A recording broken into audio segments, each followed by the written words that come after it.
Felly, chydig o gweddiadau, jyst i atgoffa chi o beth sy'n dod wrthos yma. Nos fercher cyfar y gweddi ym hanner 7 o astudiaeth heno, 6 gynta. A dwi'n meddwl, os dwi'n deall yn iawn, oedd Rodri'n sôn bod e'n mynd i edrych ar ein defnydd ni o yr pethau, social media, pethau felly. A beth dyn ni yn gwylio, beth dyn ni ddim yn gwylio'r canllawiau fyna sydd yn dod oddi wrth gair Duw. Felly dyna dwi'n meddwl, os nad yw'n newid i feddwl erbyn hyn, dwi'n gwybod, gan i weld. Felly nos fercher, cyfar y gweddi, mae hwnna'n digwydd yn tu ni, a mae hanner 7 Rodri'n arwain hwnnw. Wedyn, di Sul nesa, oedfa bore, unwaith eto, Rodri'n arwain yn fan hyn. Cofio hefyd am y gwersyll sydd ymlaen wythnos nesaf, Steff a Debs yna fo. A Gwyl hefyd, os yna rhywun arall yn mynd o'r capel yma? Nag oes, ddim fel ni. Byddwn ni'n cofio amdano chi felly yn y gwaith pwysig a roedd y cawl hynny felly. Iawn. Gawn ni plygu pen mewn gweddi gyda'n gilydd.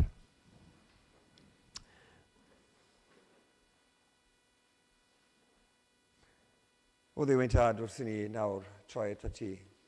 Dyn ni'n diolch i ti am y diwrnod yma. Diolch am ti am dy fendithion, am dy ofal ar hyd yr wythnos. Diolch am pob cymorth. Dyn ni wedi derbyn o ddiwrth i ti. A dyn ni'n cyflwyno'n hyn yn nawr i ti wrth i ni ceisio daddoli di mewn ysbryd a gwirionedd. Dyn ni bob tro arglwydd angen dy gymorth i wneud hynny.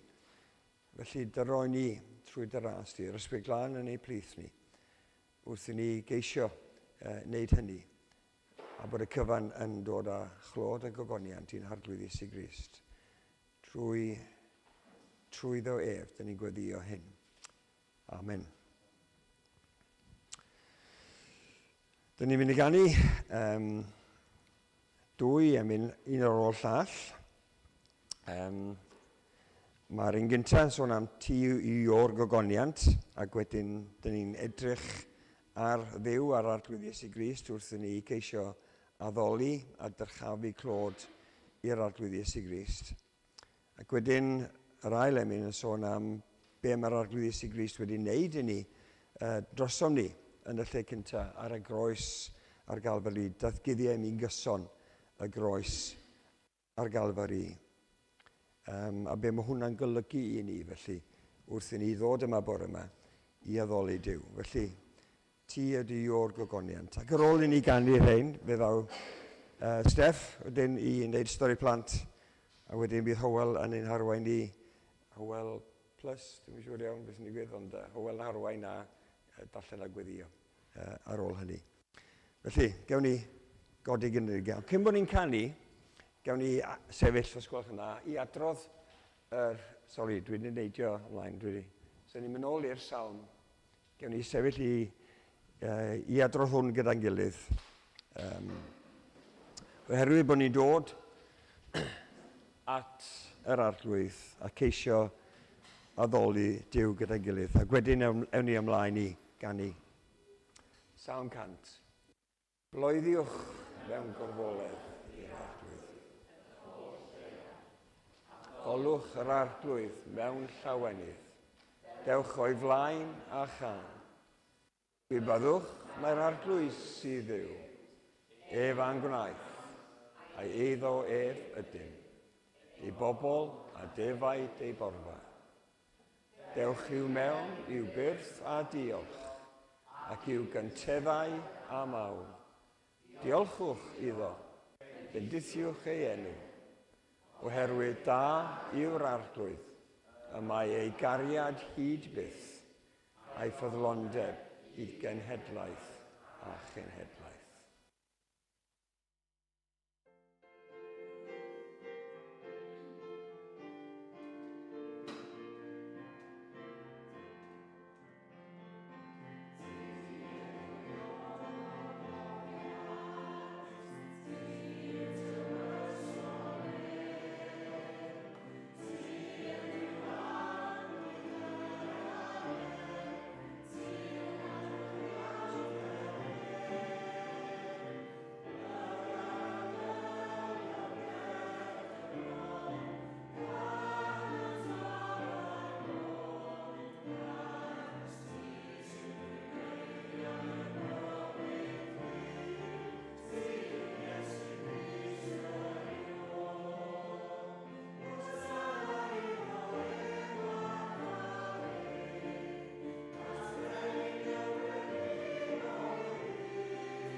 Reit, plant eisiau dod ymlaen. A chi.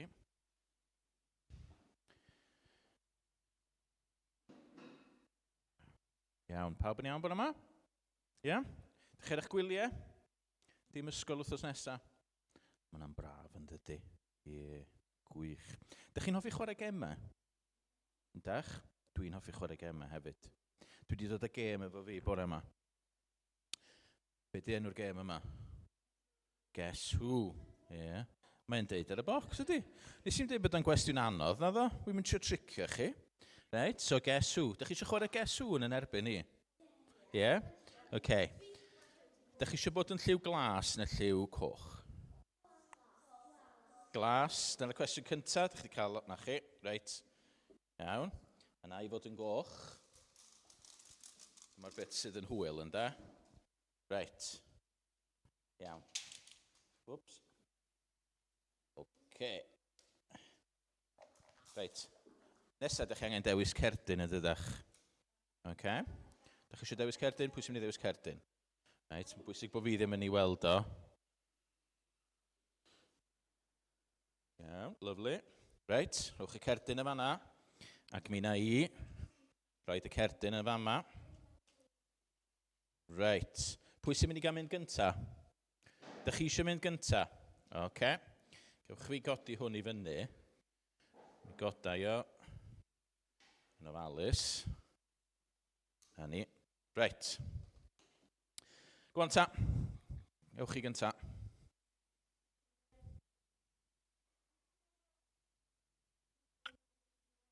Ydw i efo croen brown? Na, dwi ddim efo croen brown.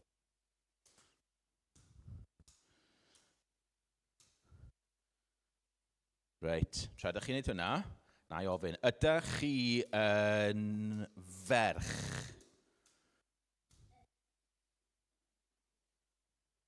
Ydych chi'n ferch? Ie. OK. So dwi angen rhoi pob bachgen i lawr. OK. Reit, gwestiwn. Ewch chi nesa?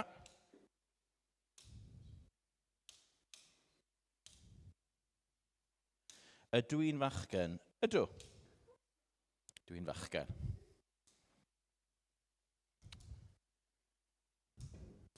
OK. Ydych chi'n gwisgo sbectol? Na, ydych chi ddim yn gwisgo sbectol, OK? So dwi'n rhoi pob un efo sbectol i lawr. O, ddim yn... O, na ni, iawn. Reit, chi nesa? Ydw i fy het? Ydw. Dwi efo het. O, dwi'n mynd yn dda iawn yma. Reit. Oes gennych chi wallt gwyn? Na? O, nath hwnna'n gweithio. OK. Reit. Cwestiwn ola chi?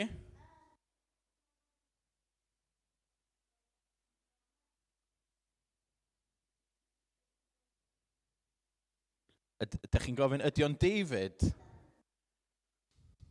Da iawn. Ardderchog, ydych chi di ennill? Ie? Gwych, da iawn. O'n i'n chwarae'r gêm yma diwrnod o blaen ac o'n i'n meddwl wrth fi'n hun. Tybed fysa ni'n medru chwarae'r gêm yma efo pwy mae Duw yn ei achub? Ydych chi'n meddwl fysa ni'n medru chwarae'r gêm yma efo pwy mae Duw yn ei achub? Hynny ydy Duw yn achub person... Dyn ni'n medru deud pwy mae Duw yn mynd i achub o sut maen nhw'n edrych? Na. Dyn ni'n medru deud pwy ydy Cristion o sut maen nhw'n edrych? Na. Hynny ydy weithiau, dyn ni'n medru gweld, maen nhw'n gwisgo'n posh, maen nhw'n mynd i capel. Ac efallai os ni'n medru deud, wel, oce, maen nhw yn mynd i capel, a maen nhw'n edrych mewn ffordd arbennig. A maen nhw'n rhai gwledydd yn does sydd efo mwy o Gristnogion a gwledydd eraill. Ond mae'n bwysig iawn bod ni ddim yn edrych ar bobl ac yn meddwl, ydy Duw ddim achub nhw. Rwan ta, ddoe o'n i'n rhoi lift i dau ffrind newydd i fi. O'n i wedi wneud yn y criced. Ac oedden nhw'n dod o Pakistan. Felly pa lliw oedd eu croen yn nhw? So oedden nhw'n dod o Pakistan. Fel brown ynde. Ac oedd ni'n siarad efo nhw, ac oedden nhw'n deud bod nhw yn Mwslemiaid. Dych chi 'di clywed am hwnna yn yr ysgol? So bod nhw'n dilyn crefydd arall. Oedd hwnna'n golygu felly bod fi ddim i sôn wrthyn nhw am Iesu Grist. Na. Achos ella bod Duw isio achub nhw, ynde? A felly mae'n bwysig bod nhw'n cael clywed am Iesu Grist. Ac weithiau, ydych chi'n gwybod bod yna rei plant efallai yn yr ysgol sydd yn ddrwg. Sgynnych chi rhywun fel yn yr ysgol, ydych chi'n meddwl, maen nhw wastad mewn trwbl. Wel, weithiau, da ni'n medru meddwl, fydden nhw byth eisiau clywed am Dduw. Fydden nhw byth eisiau dod yn Gristnogion. Ond mae'n bwysig bod ni'n rhannu efo nhw hefyd. Achos mae'r Beibl yn llawn o bobl oedd yn bell iawn oddi wrth Dduw, ond mae Duw wedi achub nhw. Ac i fod yn onest, da ni gyd yn gwneud pethau'n anghywir. Da ni gyd, ella bod ni'n edrych yn ddigon parchus ar y tu allan, ond da ni gyd yn gwneud pethau sydd ddim yn neis, ac yn meddwl pethau sydd ddim yn neis. Da ni gyd yr union yr un fath o flaen Duw. Ac felly mae'n bwysig cofio bod Duw yn medru achub pawb, pwy bynnag ydyn nhw. Ac wythnos nesa, fydd gennym ni rywun yma o India. So pa liw croen fydd gennym fo? O India, ydych chi'n meddwl? Di brown, A mae o'n mynd i fod yn sôn am y gwaith mae o'n neud yn India. Yn dweud wrth bobl a plant am Iesu Grist. Felly mae'n ffantastig, mae Duw yn achub pobl o bob rhan o'r byd, pob lliw croen, pob math o bersonolaethau, pobl tawel, pobl swnllyd, pobl sydd wedi gwneud pethau ofnadwy o ddrwg, a pobl sydd efallai ddim wedi gwneud pethau drwg iawn, ond jyst wedi meddwl pethau drwg. Mae Duw yn achub pawb. Gwych. Diolch yn fawr iawn i chi am wrando. Gewch chi fynd yn ôl rwan. Tra ydych chi'n mynd yn ôl, gai jyst gofyn i'r gweddill ohonoch chi, os oes gennych chi le, dwi'n mynd i rannu enw fo ar yr stream byw, ond da ni angen rhywle iddo fo aros o ddydd Iau, nos Iau tan nos Sul. So os gennych chi le i'n ffrind ni wythnos nesa o nos Iau tan nos Sul, os ydych chi'n rhoi gwybod i fi sy'n yn gret. Mae o'n dod draw i'r gogledd ar nos Iau. Diolch.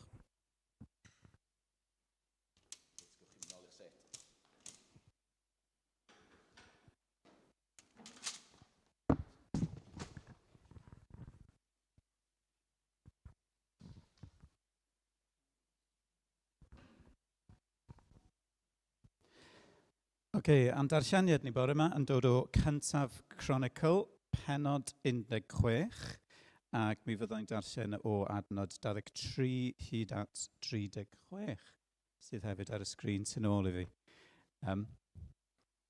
Canwch i'r arglwydd, yr holl ddeiar, cyhoeddwch o ddydd i ddydd y iachawdwriaeth. Dywedwch am ei ogoniant ymysg y bobloedd ac am ei ryfeddodau ymysg yr holl genhedloedd. Oherwydd mawr yw'r arglwydd a theilwng iawn o fawl. Y mae i'w ofni'n fwy na'r holl dduwiau. Ei lunod yw holl dduwiau'r bobloedd, ond yr arglwydd a wnaeth y nefoedd.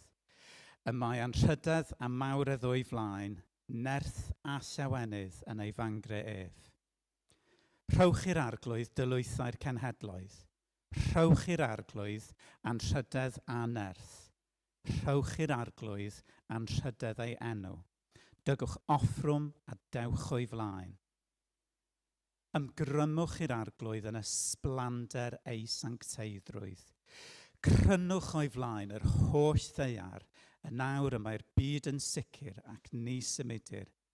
Bydded y nefoedd yn llawen a gorfoledd y ddeiar, a dywedent ymhlith y cenhedloedd y mae'r arglwydd yn frenin. Rhied y môr a'r cyfan sydd ynddo, llawen yched y maes a phopeth sydd ynddo. Yna bydd pennau'r goedwig yn canu'n llawen o flaen yr arglwydd oherwydd y mae'n dod i farnu'r ddeiar. Diolchwch i'r arglwydd, oherwydd da yw, ac y mae ei gariad hyd byth. Dywedwch achub ni o dduw ein llachawdwriaeth, cynnull ni ac arbed ni o blith y cenhedloedd i ni gael rhoi diolch i'th enw sanctaidd ac ymhyfrydu yn dyfaw. Bendigedig fydda'r arglwydd, Duw Israel, o dragwyddoldeb hyd dragwyddoldeb. Be am i ni weddio?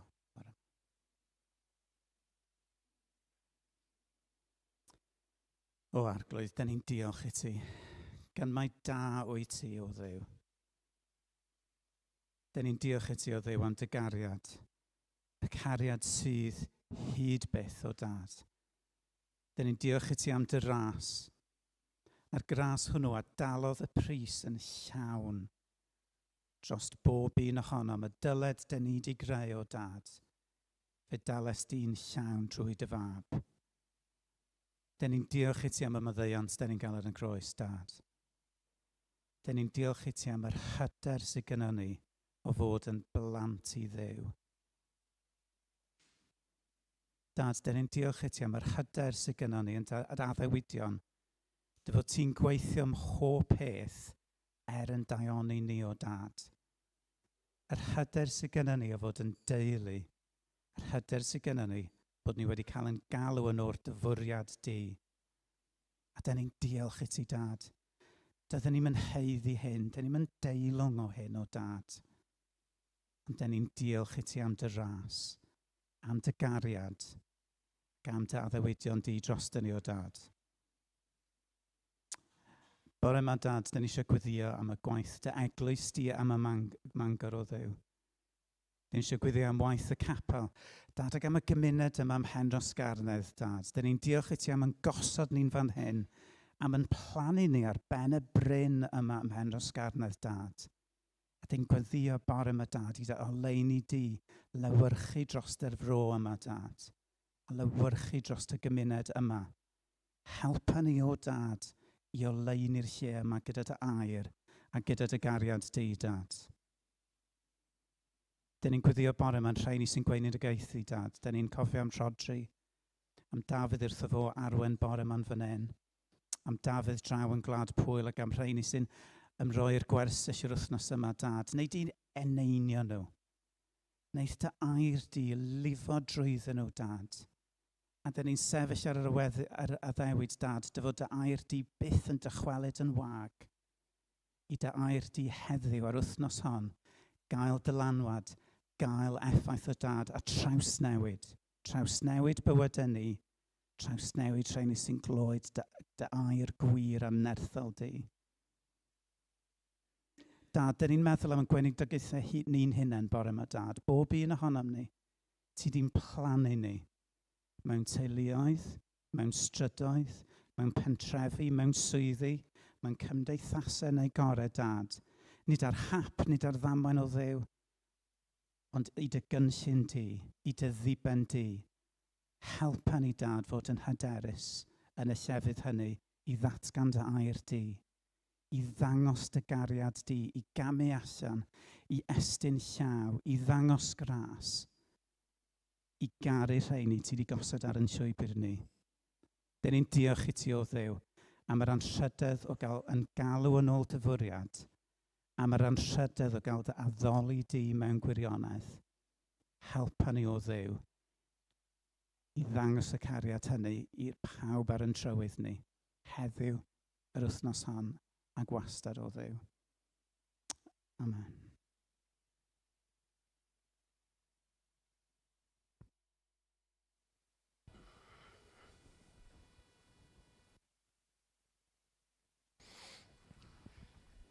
Diolch yn fawr iawn ar weiniad yna, Steff a Hywel.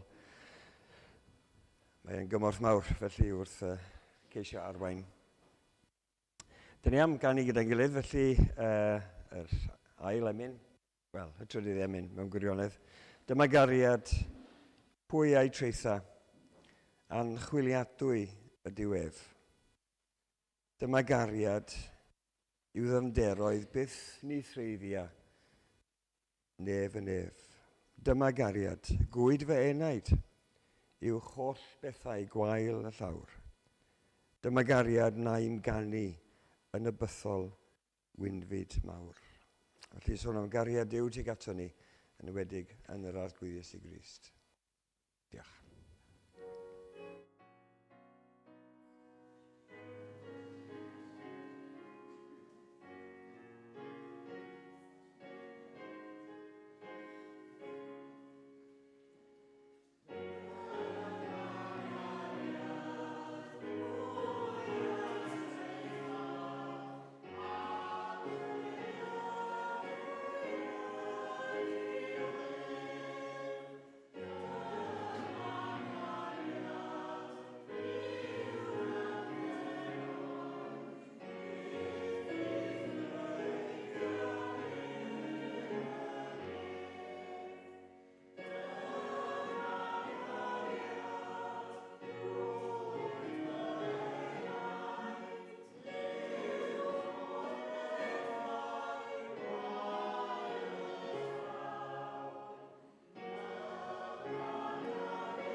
Y ddau dro diwetha dwi wedi pregethu fan hyn, dwi wedi bod yn sôn am addoli.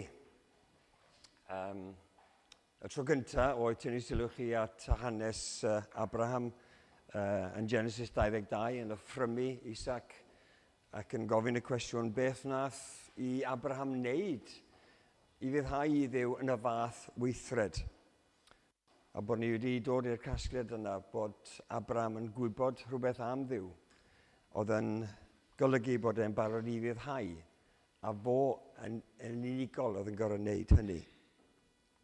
Ac wedyn, o'n i'n sôn am yn yr ail bregaeth felly adnodau allan o Marc 7. Mae'r bobl hyn yn anrhydeddu a'i gwefusau, ond mae eu calon ymhell oddi wrthyf.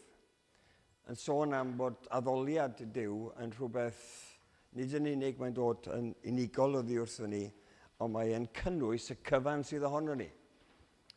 Pob rhan ohono ni. Nid y galon sydd yn taro yn chest ni felly, ond pob rhan o'n bywyd ni yn addoliad i Dduw. Felly dwi am, cwblhau'r trilogy, os mae'n dod chi. Felly, ac yn sôn am addoliad y bore yma. Ac i feddwl yn bennaf am ein bod ni wrth ddod yn gasgliad o unigolion sydd yn credu yn yr arglwydd Iesu Grist, sydd yn i fyddhau ac yn ymddiried, a bod hwnnw yn rhywbeth sydd wedi newid ein bywydau ni. Dyna ni'n dod at ein gilydd y bore yma i addoli. Mae addoliad unigol yn gorfod digwydd yn ein bywydau ni o ddydd i ddydd, ond ni'n dod at ein gilydd i addoli gyda'n gilydd. A dyna ni'n gwybod pob un ohono ni wedi profi y newid yna lle mae Ezekiel yn sôn am dwi wedi tynnu'r galon o gig a wedi rhoi calon i chi, tynnu allan galon garreg a rhoi chi galon gig sydd yn teimlo ac yn profi gras Duw tuag ato ni. Felly, ein bod ni fel unigolion yn gyfrifol o flaen Duw am ein ymateb i'r datguddiad y mae Duw wedi wneud, trwy'r greadigaeth, trwy yr arglwydd Iesu Grist, yr cyfan dyn ni'n gwybod am yr arglwydd Iesu Grist, a dyn ni'n gyfrifol yn bersonol am yr ymateb. Felly, i hynny, dyn ni'n dod y bore yma gan fyw yn ôl yr egwyddorion sydd yn newid ein bywyd ni, ond dyn ni'n dod at ein gilydd i addoli Duw. So beth sy'n digwydd felly wrth ni ddod at ein gilydd? Ydy pawb yn gwneud their own thing felly? Neu oes yna rhywbeth yn arbennig am cyd addoli gyda'n gilydd? Dwi ddim yn mynd i geisio deud wrth chi bod hwn yn ddisgwyliadwy, achos ydych chi yma. Mae hwnna yn deud cyfrolau, yn dydi? Tydw i ddim chwaith yn mynd i ddeud wrth chi, neu trio perswadio, mae rhaid ni wneud canu'r math yma o ganeuon, mae rhaid ni cael yr math yma o gyfeiliant. Nid y math yna o fanylion dwi'n mynd i fynd iddo fo. Ond beth dwi eisiau cyflwyno ydy, beth yw'r egwyddorion sydd y tu ôl i'n haddoliad ni y bore yma. A ceisio felly cymhwyso'r egwyddorion yna i chi a fi. Os na modd diffinio beth yw addoliad? Wel, yn gyntaf, dwi'n meddwl, addoliad yw ymateb person gyfan i'r hyn y mae Duw wedi arddangos am ei hun. Ond hefyd, gall addoliad fod yn foliant cyhoeddus i Dduw mewn lleoliad cynulleidfaol. A dyna beth dyn ni'n neud y bore yma, ynde? Lle dyn ni'n cyhoeddi trwy weddi, trwy chanmol, yn ein canu, a trwy rando ar be mae Duw yn deud wrthyn ni, a dyn ni'n canmol Duw oherwydd beth mae Duw wedi wneud drosom ni. Mae rhywun wedi dweud, Christian faith is certainly personal, but it is never private. It is never private. A dyn ni'n dod yma bore yma i gyd addoli yn dyn ni, gyda'n gilydd. Felly, mae rygwch yr arglwydd gyda mi, a darchafon ei enw gyda'n gilydd. Dyna beth yw awgrym y salmydd. Felly, dwi eisiau rhannu sylwadau yma yn ddau. A sôn gyntaf am wrthrych ein haddoliad. Gwrthrych ein haddoliad. A o dan yr pennawd yna, dwi ddim cweit yn mynd i wneud John Robinson yn chi bore yma, ond felly bod yn mynd yn agos. Ond dwi'n gobeithio bydd hyn, ydych chi'n gweld ar y sgrin, yn gallu helpu chi jyst i ganolbwyntio be wy'n trio deud. Yr egwyddor gyntaf yn ein haddoliad yw bod Duw yn ganolog. Duw sydd yn y canol. Mae'r dwy orchymyn cyntaf dyn ni'n cael yn Exodus yn dweud mae un Duw sydd, a dyn ni'n addoli Duw, yr unig wir a bywiol Duw. Dyna'r gorchymyn. Neb arall o flaen Duw. Duw yn dweud pidwch â creu dim cerflun na dim byd. Dim byd sy'n gallu tynnu'n sylw ni oddi wrth Dduw. Mae'n aberig yn does. I ni hyd yn oed fel pobl sydd wedi cael ei'n creu ar lun y delw Duw, gwneud pethau felly sydd yn gallu tynnu sylw pobl cynulleidfa oddi wrth Dduw. Na dydy hwnna ddim felly, ddim yn rhan o'n haddoliad ni. Os dyn ni'n deud bod Duw yn ganolog, wel does ddim byd arall yn gallu cymryd unrhyw sylw oddi wrth Dduw. Dim byd hyd yn ni ein llygad oddi wrth Dduw. Duw y crewr, sydd wedi'n cynnal ni, sydd yn ein cynnal ni, sydd yn ein creu ni, sydd wedi'n caru ni. A yn y darlleniad, fod ni'n gweld yr geiriau yma, rhowch i'r arglwydd, dylwythau'r cenhedlaeth, rhowch i'r arglwydd. anrhydedd a nerth. Rhowch i'r arglwydd anrhydedd i enw. Dygwch offrwm a dewch o'i flaen. Amgrymwch i'r arglwydd yn ysblander ei sancteiddrwydd. Dyw sydd yn y canol, a mae'n bwysig bod ein haddoliad ni yn ddiw ganolog. Ydy hynna yn digwydd yn ein cyfafodydd ni wrth i ni ddod gyda'n gilydd. Yr ail beth felly ydy bod ni'n canolbwyntio ar arglwydd Iesu Grist. Dwi'n gwybod ar y sleid dwi'n rhoi ffocws ar Iesu, achos mae'n air llai yn ei ffitio fewn well. Ond canolbwyntio ar arglwydd Iesu Grist. Dim ond un gwir ddelw mae Duw yn caniatáu, ynde? Hwn yw delw'r Duw anweledig, mae Paul yn deud yn Colosied. Cyntaf enedig yr holl greadigaeth, oherwydd yn ddiwedd, yn Iesu Grist y cred y pob peth, yn y nefoedd ac ar y ddeiar. Iesu, yr hwn sy'n wir ddiw, ac yn wir ddyn, tu hwnt i'n deall ni, ond yn rhyfedd yn ein golwg. Mae Ioan yn disgrifio yn ei efengyl geiriau cyfarwydd i chi. Daeth y gair yn gnawd a phreswylio yn ein plith yn llawn gras a gwirionedd. Gwelswm ei agoniant yr arglwydd Iesu Grist. Ei agoniant fel unig mab oddi wrth y tad. Mi ddyle Iesu fod yn ffocws yn ganolbwynt ein haddoliad.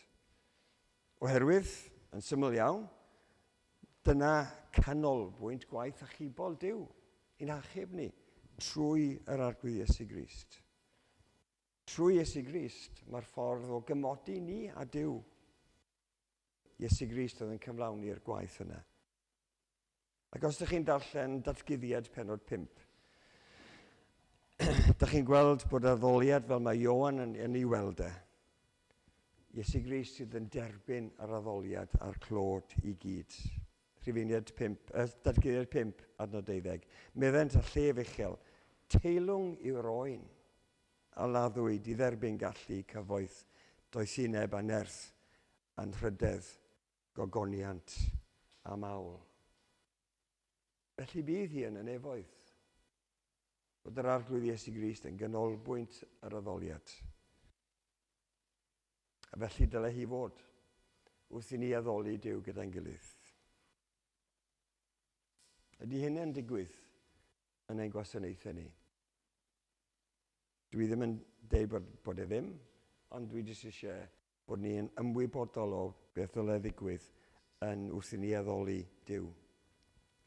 A trydydd peth wedyn sy'n dod o dan y pwynt yma ydy bod ni'n gwneud hyn i gyd trwy nerth yr Ysbryd Glân.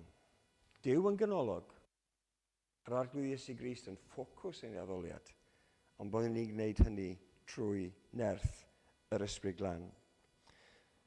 Oedd yr arglwydd Iesu Grist yn deud wrth Nicodemus yn doedd, rhaid eich geni chi trwy'r ysbryd. A mae'r Ysbryd Glân sy'n datguddio pethau Duw i ni.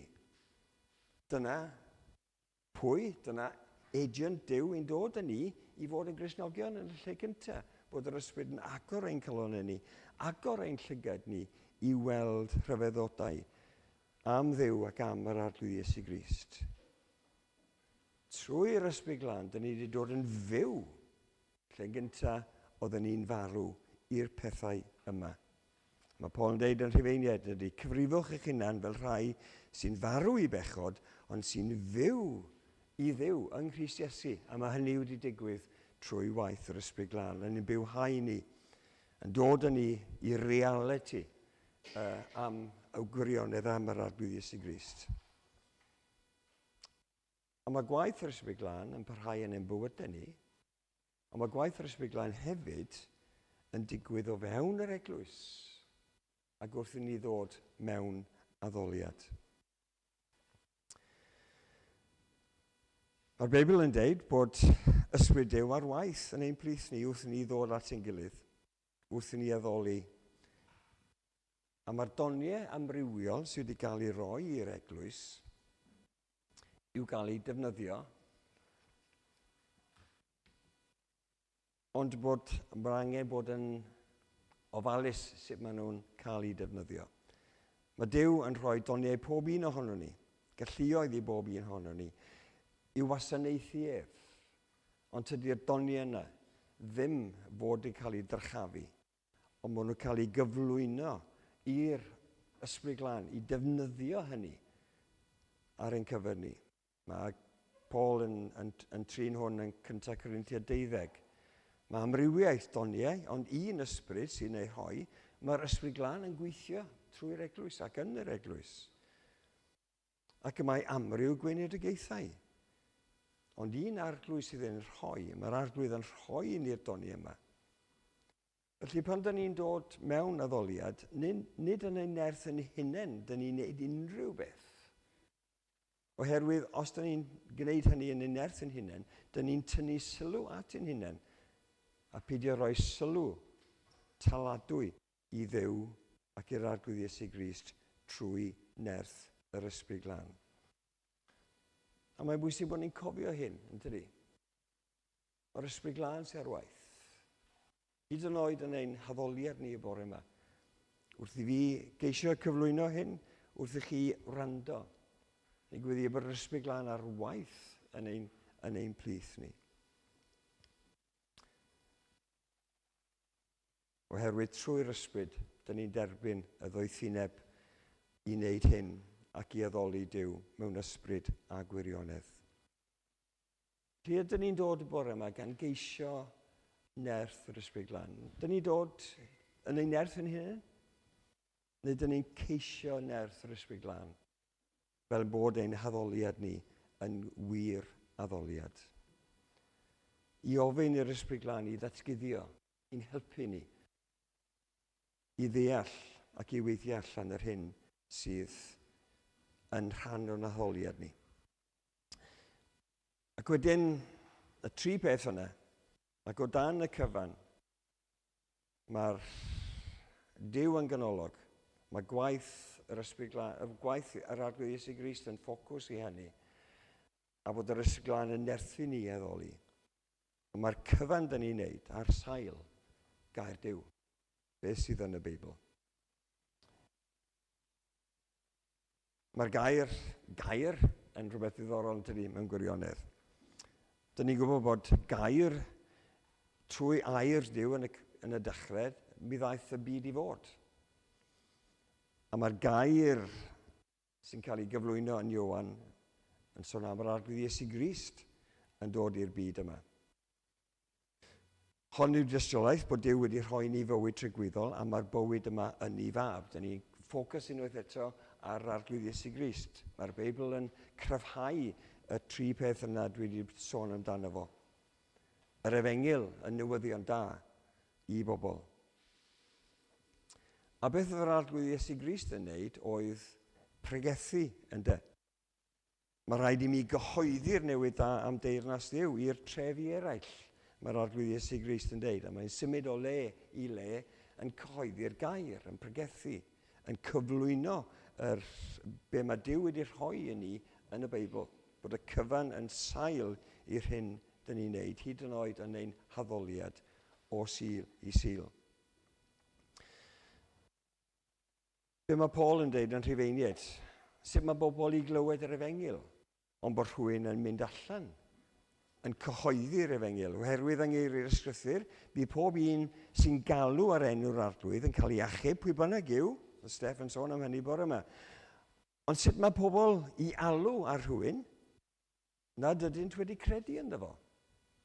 Sut mae'n digredu yn rhywun nad ydynt wedi glywed? Sut mae'n diglywed?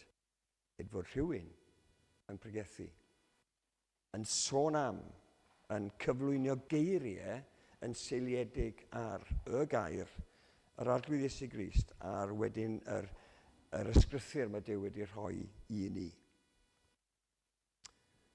Pan dyn ni'n cyfarfod gyda'n gilydd, dyn ni'n canu'r gair, dyn ni wedi gwneud hynny bore yma. Dyn ni wedi darllen y gair efo'n gilydd. Dyn ni wedi gweddio, Hywel wedi'n harwain ni, yn unol ar egwyddorion sydd yn y gair. Mae'r cyfan yn seiliedig felly ar air Duw, a dylen ni ddim symud oddi wrth hynny, wrth i ni geisio addoli Duw. Felly, os addoli mewn ysbryd a gwirionedd, dwi'n meddwl y dylwn ni gadw'r egwyddorion yma mewn golwg wrth i ni ddod at ein gilydd i gyd addoli. Dyw yn ganolog, yr arglwyddi sy'n Grist yn ffocws, yr ysbryd glân yn nerthu'r cyfan, a bod ni yn gwneud y cyfan yn unol ar gair ysgrythur mae Dyw wedi rhoi i ni. Wrth gwrs, mae'n haddoliad ni yn edrych at Dduw, ond yn ei ras, mae Dyw wedi bwriadu i'r cyd-addoli sy'n digwydd gyda'n gilydd dod â ffrwyth, neu deilliannau, outcomes. Hen air, felly, di moddion gras. Nawr, o'n i wastad yn meddwl bod hwnna'n botel ffisig. Ond na, y modd y mae Dyw yn cyflwyno'i ras moddion, y ffordd y mae Dyw yn gweithio. Wrth i ni ganmol Dyw am ei ras, mae'n bwriadu daioni a gras i ni wrth i ni addoli, a mae yna ffrwyth yn dod o hynny. Felly, yr ail beth dwi eisiau cyflwyno ydy ffrwyth ein haddoliad. A felly byddwch chi'n synnu bod hwn yn cael ei rannu'n dri hefyd yn ôl beth gen i ar y sgrin fan hyn. Y peth cyntaf, bod haddoliad ein lles ni. Trwy'n haddoliad, dyn ni'n dod yn agos at Dyw. Dyn ni'n dod yn agos at Dyw, gyda'n gilydd. Dyn ni'n rhannu moliant i Dduw gyda'n gilydd. Dyn ni'n gweddio gyda'n gilydd. A mae'r arglwydd yn agos at bawb sy'n galw arno, at bawb sy'n galw arno mewn gwirionedd. Mae Dyw yn addo, yn tydi, i fod gyda ni wrth i ni ddod at ein gilydd. Wrth y bwrdd cymyn, mae yna wahoddiad i ni agosau. A dyn ni'n cofio am aberth yr arglwydd Iesu Grist drosto ni wrth i ni gyfrannu o'r bara gwyn. Dyna chi gyfle i ganolbwyntio. Ie, canolbwyntio ar yr arglwydd Iesu Grist, ond ar yr un pryd nesau at Dduw, dod yn agos at Dduw, wrth i ni ddod gyda'n gilydd. Mae'r hen emyn yma, nesau at Dduw sydd dda i ni. Mae'n llesol bod ni'n dod at ein gilydd i agosau at Dduw. Ar ddiwedd wthnos brysur, ac yn dechrau wthnos brysur arall, dyma gyfle i ni ddod o blaen Dduw, i addoli fo, i agosau ato fo, a gofyn iddo fo dderbyn ni a rhoi i ni cymorth am. Diolch am yr hyn sydd wedi digwydd ac cymorth am yr hyn sydd i ddod. A dydw i ddim yn sôn am nid yn unig y gorffwys corfforol oddi wrth gwaith. Mae hwnna'n llesol, yn dydi, mae'r arglwydd wedi rhoi patrwm yn ni. Ni wedi trafod rhywfaint yn o sil diwetha bod yr arglwydd yn rhoi patrwm i ni fyw yn efo. Ond pan dyn ni'n dod at ein gilydd, dyn ni'n dod i orffwyso, oddi wrth ein gwaith, ond dyn ni'n dod i orffwyso yn iechydwriaeth yr arglwydd Iesu Grist. Sant Austin yn ei gyffes yn deud, "You have made us for yourself, O Lord, and our hearts are restless until they find their rest in you." Bod ni'n dod yma a dyn ni'n gorffwys yn ysbrydol wrth i ni gyd addoli gyda'n gilydd. A gorffwys yn yr iechydwriaeth mae'r arglwydd Iesu Grist wedi ei brynu drosom ni yn ein lle ni. Mae'r gwaith, dyn ni sôn am, mae'r gwaith wedi cael ei wneud. Mae'r arglwydd Iesu Grist wedi ennill iechydwriaeth i ni. Mae rhaid i ni orffwys, mae rhaid i ni ymddiried, rhaid i ni trystio yn llwyr hynny. A mae dod at ein gilydd i wneud hynny yn llesol i ni. Dyma wahoddiad yr arglwydd Iesu Grist. Dewch ato fi, bawb sy'n flinedig ac yn llwythog, a fe rhoddaf oes ffwystra i chi. Cymerwch fy iau arnoch a disgwch gennyf, oherwydd addfwyn ydw i, a gostyngedig o galon, ac fe gewch o'r ffwystra eich eneidiau. So mae dod at ein gilydd yn llesol i ni. Yr ail beth sy'n digwydd ydy Mae anogaeth yn gallu digwydd wrth ni ddod at ein gilydd i addoli. Yn ein haddoliad, dyn ni'n dod i roi clod i Dduw, i addoli Dduw. Dduw yn ganolog ar arglwydd Iesu Grist yn ffocws trwy nerth yr ysbryd glân. A dyn ni'n rhoi, ond hefyd, dyn ni'n gallu rhoi i'n gilydd wrth i ni gyfrannu ein haddoliad at yr arglwydd Iesu Grist. Mae'r awdur y Tefried, pennod 10 yn dweud, gadewch i ni ystyried sut y gallwn ni enyn yn ein gilydd gariad a gweithredoedd da, heb gefnu ar ein cyd cynulliad a'n hunain. Hynny yw, mae'n anodd bobl dod at ei gilydd i addoli, ond yn y rhan yna o'n haddoliad ni, bod ni'n enyn yn ein gilydd cariad a gweithredoedd da, bod ni'n annog ein gilydd. So mae'r anogaeth nid yn unig yn dod oddi wrth Dduw, ond mae'r anogaeth yna'n gallu dod trwom ni i eraill yn ein plith ni. Felly rhan o'n addoliad, dwi'n meddwl, ydy bod ni'n annog ein gilydd. Nid cymaint i'n holi yn hunain yn dwll beth sy'n digwydd, ond bod ni'n cymryd o'r gair, yr hyn sy'n cael ei bregethu, yr hyn sy'n cael ei gyflwyno ni o'r ysgrythyr, gair fel sail ar ein cyfer ni, i gymell ac i annog ein gilydd, fel oedd yn sôn, i gariad a gweithredoedd da. Os ydych chi'n darllen Hen Testament, ydy hyn yn amlwg yn yr Eglwys Fore yn doedd. Mae Paul unwaith eto yn Corinthiad 14 yn dweud, beth amdano ni felly gyfeillion? Pan fyddwn yn ymgynnull, gadewch i bob peth fod adeiladaeth. Bod ni'n adeiladu ein gilydd yn y ffydd, a bod hynny'n gallu digwydd wrth i ni ddod at ein gilydd i addoli Duw. A trydydd rhan wedyn ydy, dwi'n credu, bod ein addoliad ni yn gallu bod yn dystiolaeth. Na mae rhai o'n cyfarfodydd ni, fel cyfarfod bore Sul, yn gyfarfod agored, yn tydi? Lle unrhyw un droi fewn, a dwi'n gobeithio, a dwi'n annog fy hun hefyd, i wahodd rhywun i ddod, os dyn ni'n gwahodd rhywun i ddod i oedfa, un o'r cyfarfodydd y capel ni, mae'n siŵr bod ni'n un o'r oedfaon hynny dyn ni'n mynd i wahodd nhw ydy oedfa bore Sul. Ac wrth gwahodd, gobeithio bod ni'n gallu bod yn hyderus bod y 3 peth sydd ar, neu felly 4 peth ar ochr chwith i chi fyna, a bod hynny'n digwydd. Pan ydych chi'n dod ar rhywun sydd falle ddim yn credu, bod chi'n gallu dod yn hyderus bod Duw yn y canol. Bod yr arglwydd Iesu Grist yn ffocws ein addoliad. Bod ni yn gweddio, dymuno bod y cyfan dyn ni'n neud trwy nerth yr ysbryd glân, nid trwy'n gallu ni yn hunain. A bod y cyfan yn dod â goniant i Dduw. Achos mae modd disgrifio yn cyfarfodydd agored ni fel ffenest yn tydi i'r deyrnas. Ac wrth i bobl eraill fod yn ein cwmni ni, ac wrth i ni geisio addoli'r arglwydd, yn ysblander i sancteiddrwydd fel o'n i'n darllen. Bod ein addoliad ni'n amherffaith, eto bydd ein cyd-addoliad ni yn dystiolaeth o Dduw ar waith yn ein calonau ni, yn ein cymdeithas ni gyda'n gilydd.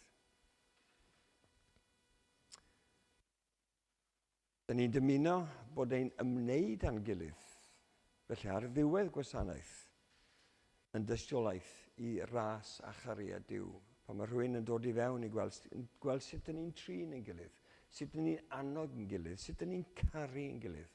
Fel mae Pedr yn deud, carwch eich gilydd o galon byr yn angerddol. A bydd pobl o'r tu allan yn gweld hynny digwydd yn ein plith ni.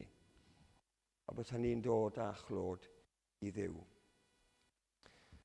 Mae Paul hefyd yn annog trefn Mae'n deud yn ei lythyr gyntaf at Corinthiaid, os ydych chi'n darllen pennod 14, mae'n sôn am doniau gwahanol. Mae defnyddio'r doniau gwahanol, a mae Duw yn ei roi fewn yr eglwys, yn gallu creu dwy ymateb gwahanol. Os ydych chi'n cyfarfod anrhefnus, a dyma dyfyniad o'r benod, gall anghredinwyr dweud eich bod chi'n wallgo. A dyn ni'n eisiau hynny ddigwydd, nac dyn ni. Ond mae yna ymateb arall. Os yw'r hyn sy'n cael ei gyfleu yn glir ac yn ddealladwy, a bod yna gariad yn ein plith ni, a bod hynny'n amlwg i eraill, mae pobl yn gallu ymateb wrth dweud hynny, y mae Duw yn wir yn eich plith. Dyna be mae Paul yn dweud.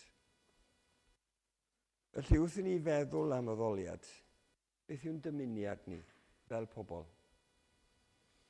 Y peth pwysig ydy yr un sydd ar y gwylod yna o dan yr ochr gwyrdd i bod ni'n gogoneddu Duw. Mae'r cyfan dyn ni'n neud gogonedd i Dduw yn tydi. A dyna beth yw'n dymuniad ni mewn gwirionedd, dwi'n credu y dylai fod yn dymuniad ni wrth i addoli Duw gyda'n gilydd. Duw yn ganolog, yr arglwydd Iesu Grist yn ffocws a'n haddoli ni trwy'n erth yr Ysbryd Glân ar sail gair Duw. Ond hefyd mae hwnna'n dod â ffrwyth i ni a bendithion i ni. Mae'n llesol, dyn ni'n gallu annog i'n gilydd. Dyn ni'n gallu fod yn dystiolaeth. Oedd Hywel yn gweddio dros yr ardal yma Penrhos Garnedd.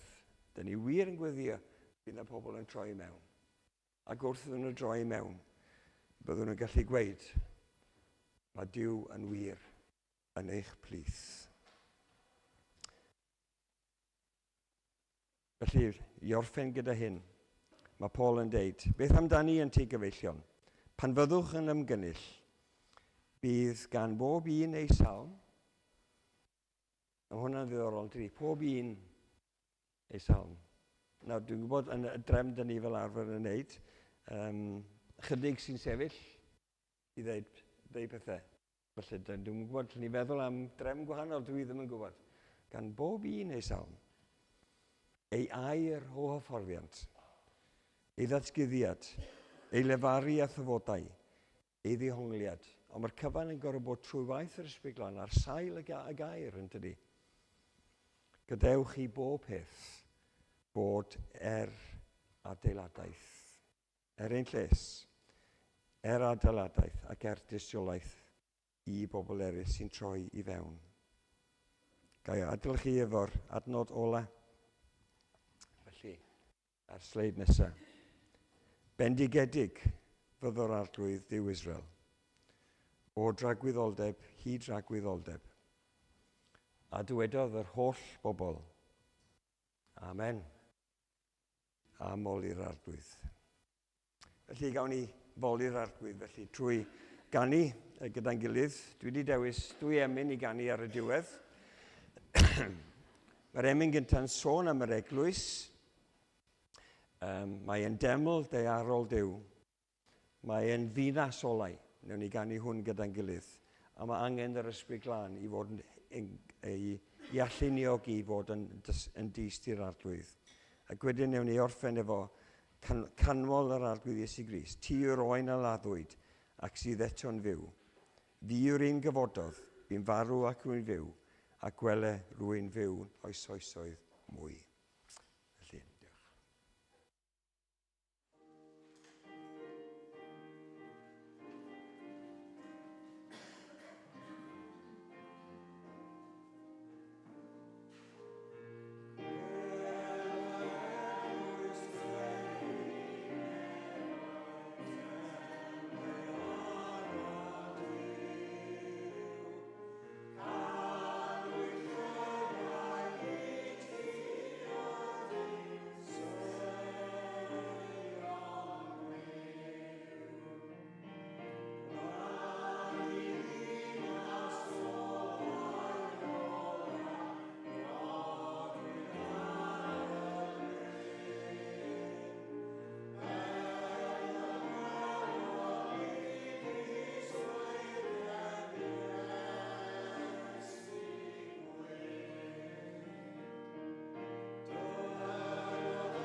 iddo ef sydd ar gallu ganddo i'ch cadw rhag syrthio, a'ch gosod yn ddifau a gorfodus gerbron ei agoniant, iddo ef, yr unig dduw, ein gwaredwr, trwy Iesu Grist yn harglwydd, y bydda gogoniant a mawr hydy, gallu ac awdurdod, cyn yr oesoedd ac yn awr, a byth bythoedd.